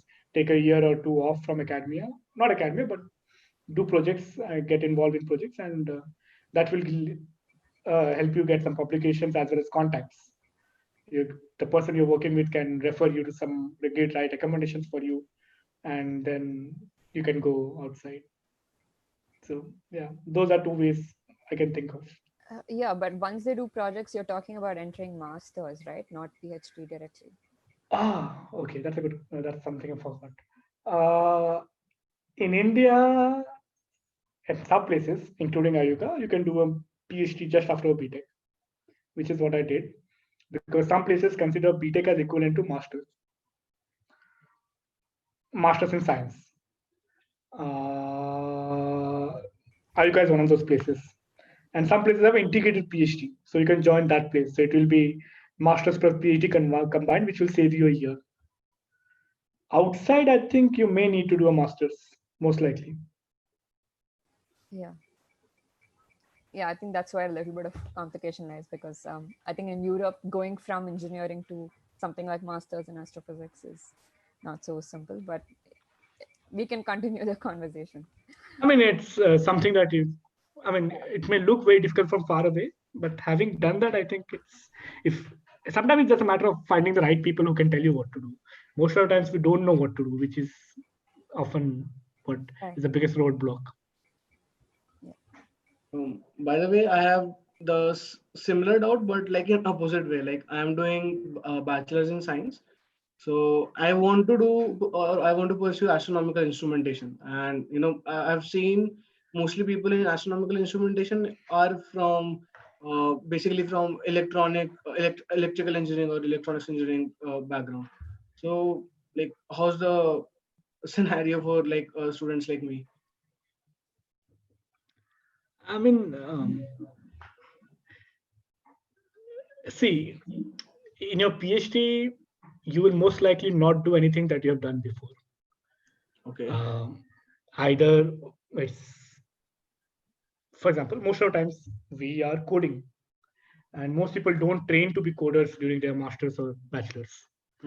And PhD in essence is about solving a problem, and you do whatever is needed to solve the problem. Sometimes it requires coding, sometimes it requires some bit of engineering. So it's not a problem, I would say. I mean, it's a scientific problem. You have to do whatever is needed to solve the scientific problem. Of course, it helps if you have already built in that skill set, but it's not a big problem. I mean, for example, what I do is I did mechanical engineering, but now most of the times I'm doing optical engineering, which I had not done before. Okay. And I really like it actually, but it's something that I did not train myself to be. And frankly, when I came to astronomy, I thought that I'm not going to do engineering. I hate engineering. That's why I switched my field. So, but here I am talking about instrumentation. So you never know. So what I'm trying to say is that it's a good idea to keep your mind open and ready to. So I see the way I select a problem is I choose a scientific problem and then I work on it. So I chose the pacifier survey as a scientific project, and then I decided, okay, in building wall up instrument seems interesting, so let's do it. Okay. So it depends on the kind of approach you take. If your approach is like, so whatever drives you is what the answer to that is. If you want to do it, you will do it. There's no reason not to do it. Okay. Yeah, one thing I would like to add is I don't think there is any one correct answer, and it's totally dependent on your personal interests as well as personal strengths. So yeah, I think that's. And also motivation for the field. If you're see at the end of it, everything is interesting. If just that people tell themselves that I'm a theorist, so I cannot do instrumentation, or I don't want to do instrumentation, vice versa. Ultimately, the scientific question, and you will do what is needed to solve the scientific question if you're interested and motivated. Okay. Need to figure out what is your motivation and what is your best set of curiosity questions. So, Yeah. and people Also, change. Some okay. people start out as observers, become instrumentation people. Some people start as instrumentation people, become observers. Some people do all. So as Siddharth said, there's no one answer. Depends on what you want. So that's one of the good things about academia. You have freedom to do what you want to do. Okay. Okay. Also, as regard to the previous answer, like you gave regarding that masters and integrated program. So I was thinking, let's say, okay, for example, institutes such as Harvard or Caltech have integrated program kind of thing, right? So you do a masters along with your PhD, and so basically that's a complete graduate program. But in countries like UK or Germany, you basically do masters separately, either a 1 or 2 year, and then you pursue a PhD. So I was thinking, what's a better path? Like, do we directly apply to Caltech for the complete masters and PhD thing, or do we, like, for example, do we first do a masters at a European country, and then we apply for the PhD program at US university, suppose at Caltech? So, I'll ask you a counter question. okay. What is the difference between the two? What what I'm like having a thought is that let's suppose if I go to directly go to Caltech, so I have a like in the starting 2 years while doing the master's track, I will have I will be able to make contact with the professors and guides and will know them better, so that I can while choosing my advisor, I will be much more aware where do I want to go. Also, it will give me an idea of the institute itself. But the thing with for example, the thing with the problem is that directly getting into Caltech is also really tough. So the other aspect is that if I complete a master's at a European country such as uh, Glasgow or Bonn Cologne, and do my master's there and then directly apply for PhD, the maybe it will be much better by at the point of view of acceptances. I don't know this. And considering a 3 years bachelor's of Indian education system. The number of permutations involved here is Yeah. I often give this example that analogy actually. Finding a PhD place or a PhD guide is like finding a partner for marriage. There's no right answer. Whatever works for you, and hopefully it will work for you.